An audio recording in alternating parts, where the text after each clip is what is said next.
I am not Bianca. Back off.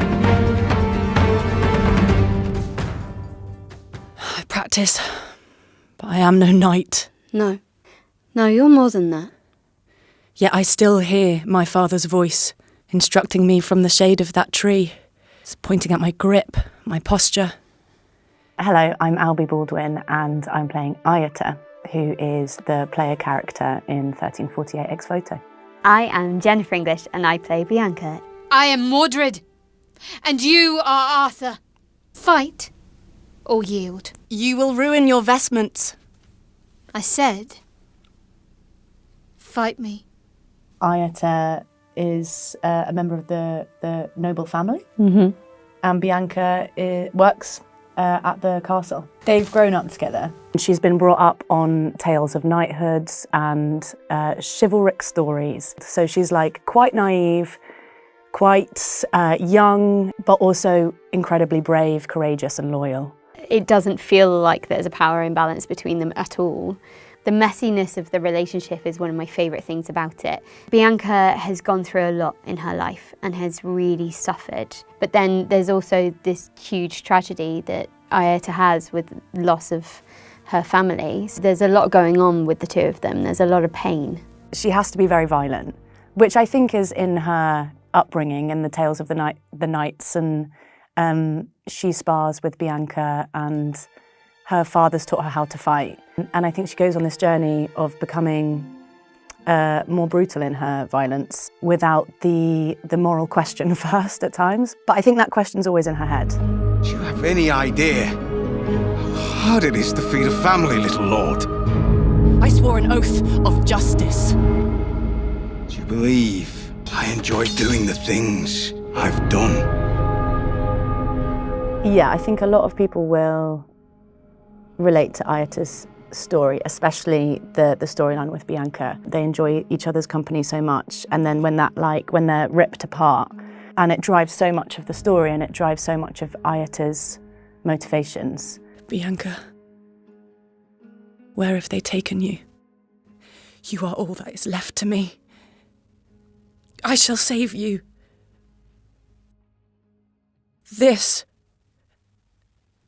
I vow.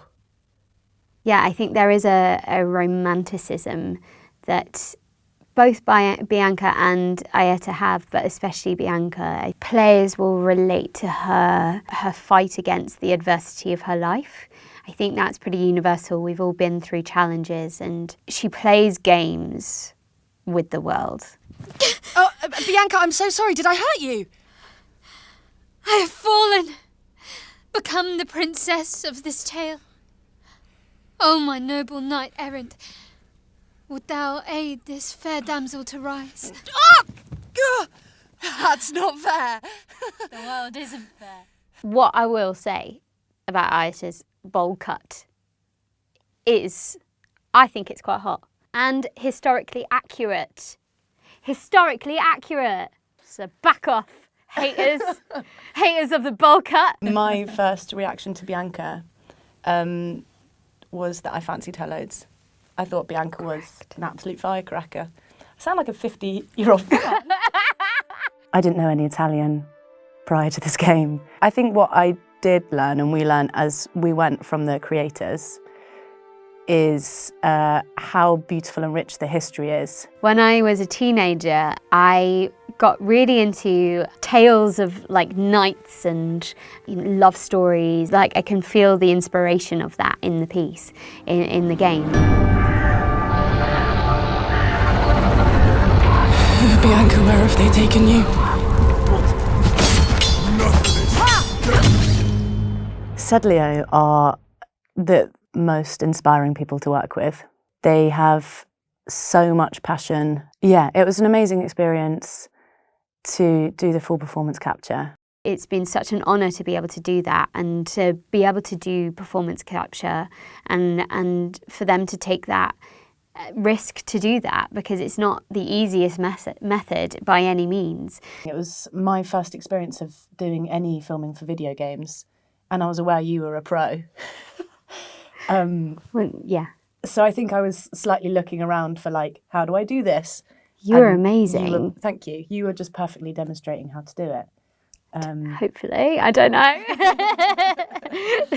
Because the camera is right there, even little movements with your eyes get picked up, which was at first terrifying and then extremely liberating because any small thing that you did was picked up. So I think I always knew with this game that those like personal journeys for the characters were really important and at like the heart of the game. It's been really challenging, but also kind of one of the easiest jobs as well, because you've got another actor to perform opposite. And working with Albie has been such a joy. We also did it with facial capture as well, which is another juicy challenge. You would be concentrating on making sure like my right leg's this side of your leg and pulling it across this way so they can see that, and then suddenly your heads are just going bang! And like, yeah, it was. We are narwhals. Yeah.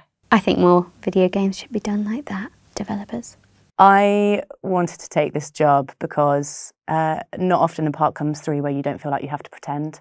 It felt quite natural to play her. I think they've made a character that a lot of people will relate to. She was kidnapped from my town by your men. You murder. You kidnap. I take no pleasure in bloodshed, yet your actions demand it. You're the young knight who's brought chaos to this camp. I really passionately want to tell LGBTQ plus stories. There's lots about the character that I've never had the opportunity to play before. Ayata, she's slightly genderqueer in that like people mistake her for being a boy and a man, and she's like, yeah, great. It's not a coming out story. It's not your usual fare. The longing, the yearning, the complex, messy relationship. That's not what they're wrestling with. What they're wrestling with is the circumstances, and I've not seen that very often in games or in just in media in general. I do think everyone would love it. Every scene is beautiful, and anyone who is interested in that sort of question of morality about like how we come to be who we are. It's such a beautiful story, and I think the visuals are stunning as well. So anyone who's wanting to like live at their best 14th century Italian knight life will love it.